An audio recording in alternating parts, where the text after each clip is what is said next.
কত বছর ধরে আপনি লাঙ্গল চাষ করেন? ভালো বছর থেকে 30 বছর।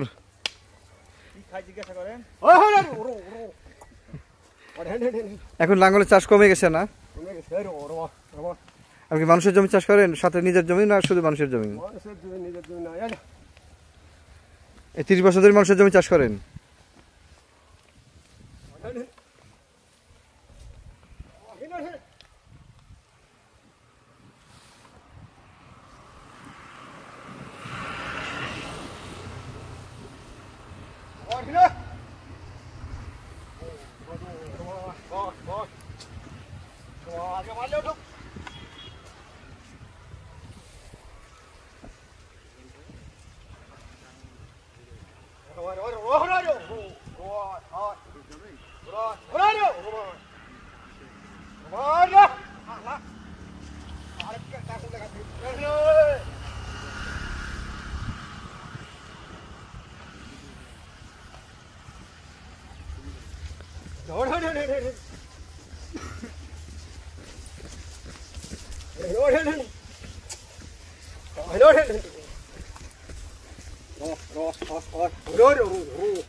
Rồi